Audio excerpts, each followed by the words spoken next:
Welcome to The Explainer. Today, we're diving into some powerful insights discussed by the Culture Coalition, and we're going to explore two skills that are, frankly, game changers for innovation. This is especially for you physician, nurse, and APP leaders who are right there on the front lines of healthcare every single day.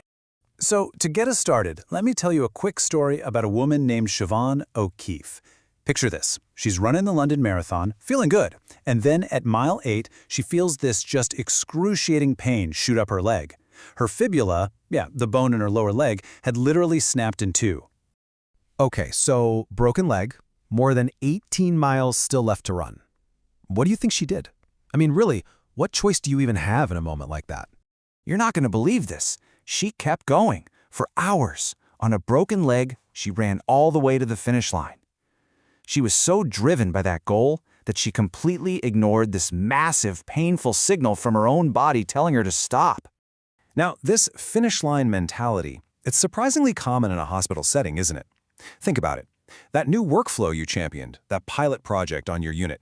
How many times have we pushed something forward, even when the data is screaming that it isn't working, just because we've already sunk so much time and energy into it? All right, so let's really unpack this. We're going to break down the psychology that kept that marathon runner going. We're going to bust some really common leadership myths, and then we're going to build a brand new toolkit that you can start using with your clinical teams right away. First up, let's talk about the goal line trap. We've got to understand why Siobhan O'Keefe kept running, because it shines a huge spotlight on one of the biggest barriers to real innovation in our work. You know, the second we set a big goal, like, say, implementing a new protocol by the end of the quarter, our brain just switches. It turns success into this black or white pass-fail test. And suddenly, anything short of that finish line feels like a total failure. This is dangerous because it can blind us to really critical new information, like data that shows an initiative is actually making things worse for our patients. So, to get out of this trap, we need to challenge two ideas that are just baked into leadership culture. First, that grit is always good, and second, that being the expert means you always have the right answer. We've got to flip both of those on their head. So let's tackle that first myth head on, and we're going to draw on some really sharp insights from the author and former poker pro, Annie Duke. We've all heard this a million times, right? From the time we're kids, it's drilled into us. Grit is everything and quitting is for losers. But think about it this way. Deciding to stick with something is the exact same decision as deciding not to quit. It's an active choice we're making every single day, but we almost never see it that way. And this gets to the very heart of why we refuse to quit. It's something called the sunk cost fallacy. Our brains tell us, hey, if I stop this project now, I've completely wasted the last 6 months. We get so obsessed with the time and effort we've already spent that we don't see that we're about to waste even more on a path that's clearly not working. This right here is the big reframe. Quitting isn't failure. It's a strategic skill. In a hospital, things change constantly. New data comes in, new challenges pop up. The ability to stop a failing project and redirect your team's precious energy is what actually speeds up progress. It gets you to better patient outcomes faster, not slower. Okay, so knowing when to quit is huge, but it's only half the battle. Just as important is knowing when to rethink what you believe to be true. And that brings us to our second myth, inspired by the work of organizational psychologist Adam Grant. So Grant says that whenever our core beliefs get challenged, maybe it happens during rounds or in a big committee meeting, we instinctively slip into one of these three defensive modes. We start preaching our truth, prosecuting the other side's argument, or trying to win over the room like a politician. The problem? All three of these modes completely shut down our ability to actually learn anything new.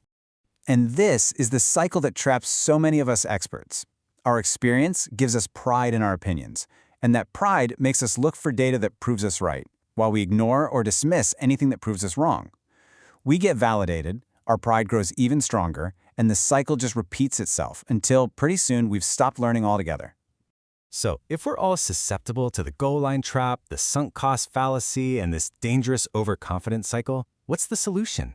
I mean, how do we actually break free from all this? Well, the alternative is to adopt the mindset of a scientist. Think about it. In science, you don't defend your ideas to the death. You test them. Your beliefs are just hypotheses waiting to be challenged. And when new evidence comes along that proves you wrong, changing your mind isn't a sign of weakness.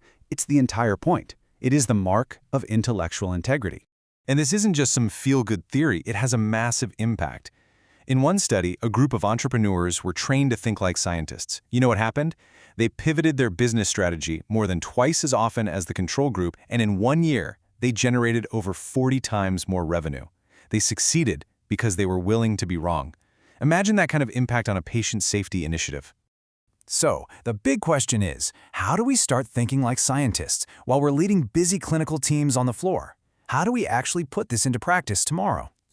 Okay, here are 4 really powerful tools inspired by Duke and Grant that you can start using immediately.